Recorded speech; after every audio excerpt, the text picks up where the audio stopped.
In this video, I'm going to show you how to create collage papers using Spirograph and medical exam paper. Yes, I said Spirograph, the same one you played with as a kid. However, this time we're going to make a paper with Spirograph to use as a finishing touch for your collages. Hello, my name is Catherine Rains. I'm a mixed media collage artist, and welcome to Tune In Tuesday, where I share art demos to expand your mixed media toolbox. If you see value in my art demos, I would deeply appreciate a thumbs up, and if you would subscribe to my channel below. Links for all the supplies to make Spirograph papers are down below under the word more. And while you're there, you might also want to check out my free 5-lesson online workshop, Collage Kickstart, where I teach you how to use all the collage papers taught during Tune In Tuesday to make fabulous collages the very first try.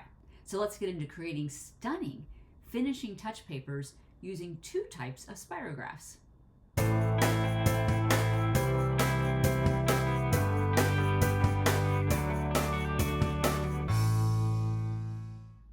There are many different versions on the market of Spirograph, different kinds of sets you can buy. This is the collector's edition, which is basically exactly what we used as kids. Instead of the gold discs, we had just clear plastic discs. And then we have this amazing thing, which is pretty much the child-proof, ages 5 and up version that I'm completely in love with. Both produce really gorgeous, intricate designs. However, this is exponentially easier to use. But I'm going to show you both and then show you why I love this one. The reason I wanted to experiment with Spirograph is I thought maybe these kinds of designs might be an interesting element in my collages, but I didn't want traditional Spirograph designs. I want something that's a little bold to basically finish off my collages. So both of these sets come with pins. However, because I want to use this for my fine art, I want to make sure that the pins I use are archival and will last a lifetime. So I pulled out my journaling pins, which I'm completely in love with. Also pulled out all of my Stettler pins, my Pentel pins, Uniball pins, and I'm going to experiment with all of these to see what they produce as collage elements. Both of these types of spirographs have their advantages and disadvantages. With this one, you get such a variety of different designs you can make with the many different kinds of wheels. You have a lot of control over what you're going to make. And there's a lot of pre-made recipes or step-by-step guides for making a lot of really cool designs with this traditional set. The disadvantage is that the little grooves right there can jump pretty easily as you're moving them around. So sometimes you might get a skip or a mistake in your design. The advantage of this one is it's just so easy to use. And the amount of possibilities just by going around in these circles with your pen is endless, as is with this one. This one's just easier. The big disadvantage is that as I kept using this, a couple of the wheels actually started to stick on me. So it should act exactly like this, just barely move as you move your pen around. But the more I used it, a couple of them started sticking. So I got quite a few designs that look like that. They worked for a while, and then the wheel literally stopped going around. But for the most part, this was incredibly fast compared to this one. So let's start with the standard version of Spirograph. And all I'm going to do is take my little large wheel. This does come with putty, so I put a little bit of putty here because one of the challenges of using this edition of Spirograph is you have to keep this wheel steady. So this is just a piece of copy paper. So I'm going to place this down and firmly place it on my copy paper so it doesn't move. So I'm going to take one of my wheels and I'm going to line them up. There's all these little lines here. So I'm going to just choose one line. My line is it's labeled number 11. And I'm going to choose one dot and line that one dot. And then I am going to start wheeling this around. Now, the trick with this is that you have to kind of go a little slow because it's really easy for these little grids or these little kind of wheels to skip. So I don't go real fast because I really don't want to skip, but more than likely it's going to do it at some point. So I'm just making sure that this wheel in the middle stays securely in the grooves that I am rolling it around with. Now the other possibility is that this paper will move also, which could also make my little design skip. So I'm kind of holding this wheel down pretty firmly. So I've got a basic design here, which I already love, and I could use that for a collage. I use the hole on the most outer rim here. I'm just going to turn this around a bit and use a hole that's kind of smaller, kind of on the inside, with a color that's a little different. So I got a number 11 here, and I'm lining it up with the same line to start with. So hopefully I will get the same kind of loop-de-loops, but smaller, theoretically. Let's see how this goes. What I love about Spirograph is that there are a million ways to get different designs. And my favorite way to do this is to not follow the directions, to literally go, oh, what will this wheel do? And just start playing with different color combinations. I played a lot with this, and I came up with tons of different designs. That was all with this. I was also using some of what I call recipes to get some of these, and I like these a lot. For instance, like this one right here, for me, the simpler the better. And I like using red too. It doesn't show up in my work quite as often. This is a fabulous way to create designs. It's a tiny bit more finicky. Let me try one more. And again, I'm going to just look for one line to line myself up with, and I'm going to use the largest dot of this wheel. When I say the largest, it's the dot that's on the farthest outer rim. So it's a whole kind of spiral of dots that will basically make the same design within the wheel, but the one that is on the outermost edge will create the biggest design. Use one of my gel pens that is a color that I use a lot in my work, and let's see what this one will do. Now, I already skipped right there, so I'm going to go slower this time. So I've got a little line that I'm lining up with. I've got my largest hole on the spiral, and I'm going to see if I can do this really making sure that this stays put. It wants to, you know, go faster. It has a mind of its own. Okay, I got one. I'll make this more interesting by taking another pen in my palette, and I used the outermost dot. Let me go in like 5 or 6 dots, which will make the same pattern, but it'll be much smaller.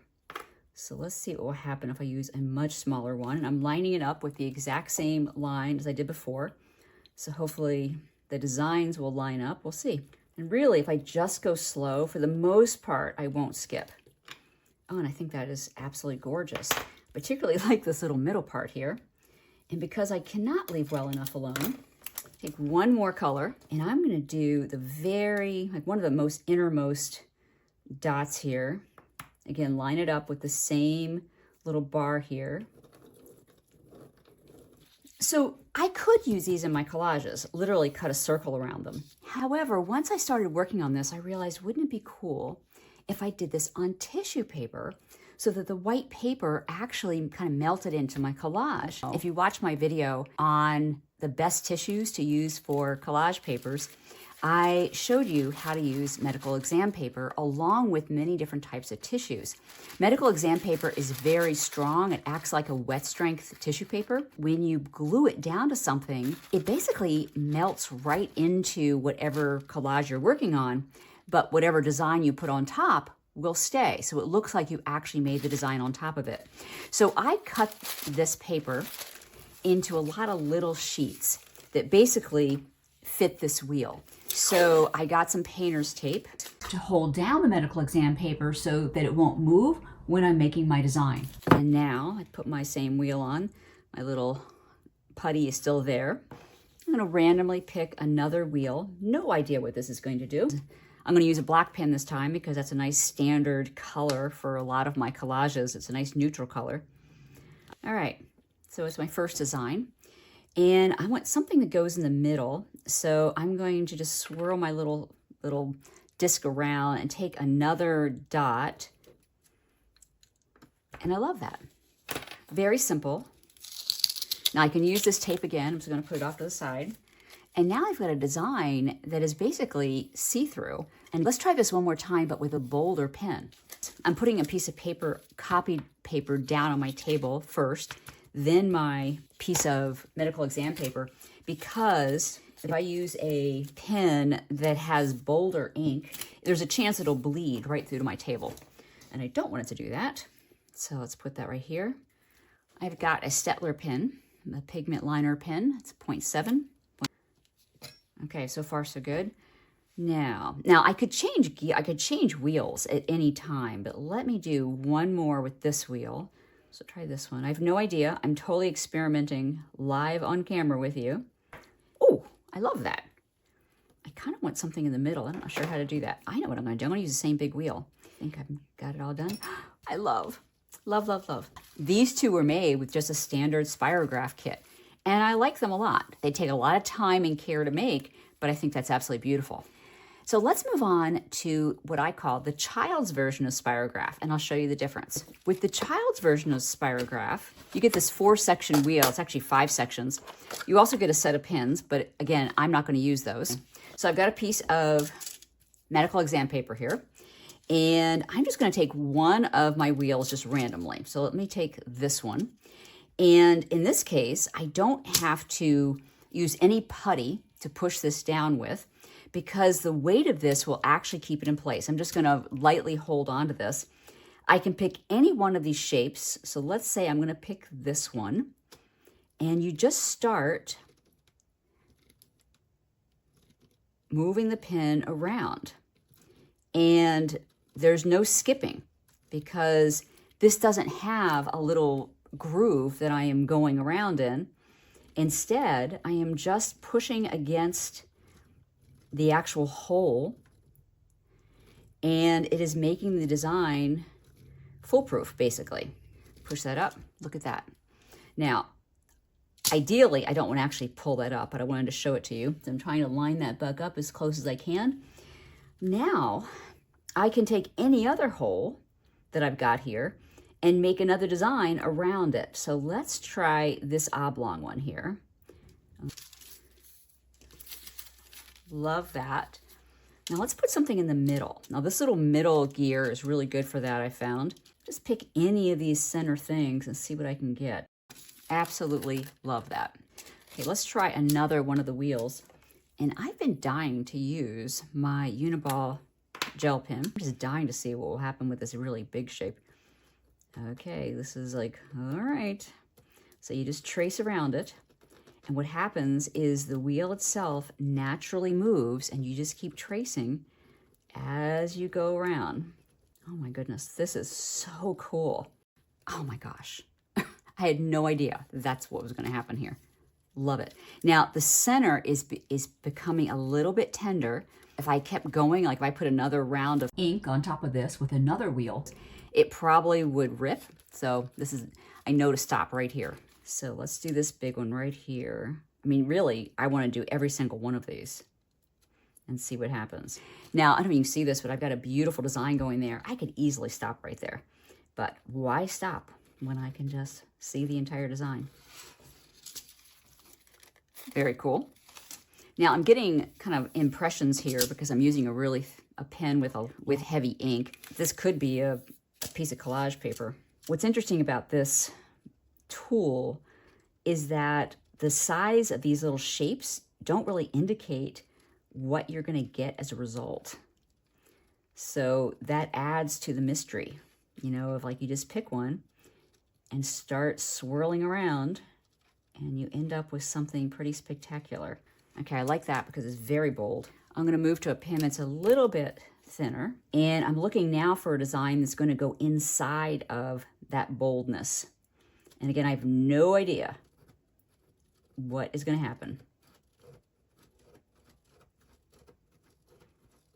God, this is just amazing how fast this goes compared to using the type of Spirograph that I used as a kid, which you just have to be more careful with. Love, love, love, love, love, love, love. So again, I'm going to go to the center one. I change my pen again, so I've got a little bit of differences in this. I could do this literally for days.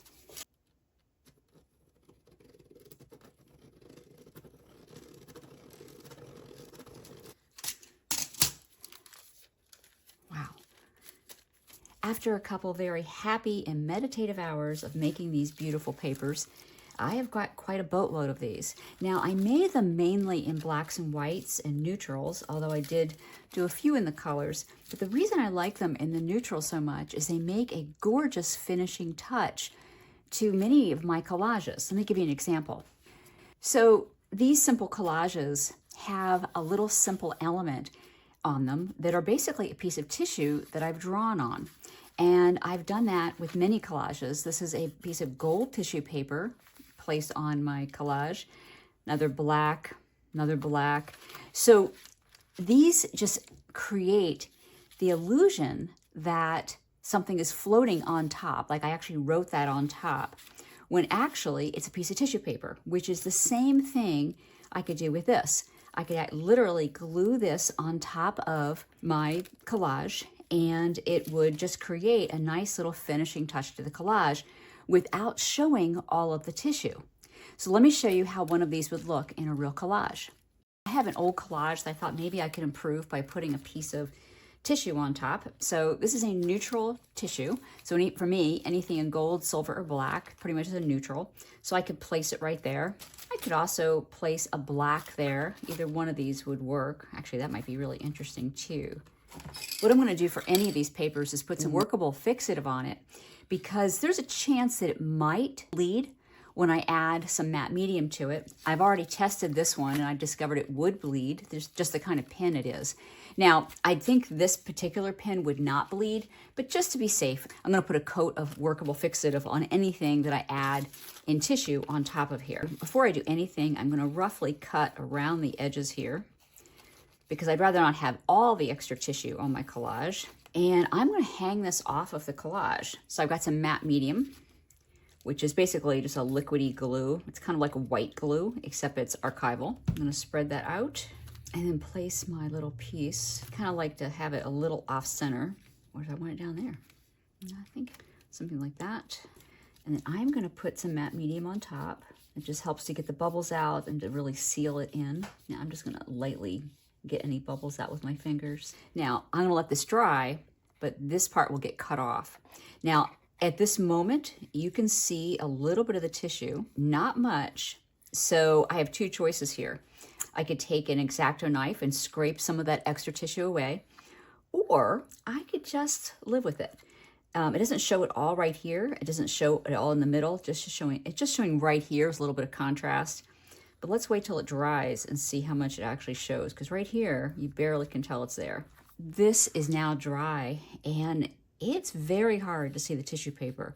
For the most part, it is all basically melted or kind of become part of the collage itself, so you can't see it, which is why I love using medical exam paper as my tissue for finishing touch papers, which I consider this a finishing touch paper, along with putting molding paste dots on, along with doing anemic writing. I mean, there's so many ways to do it.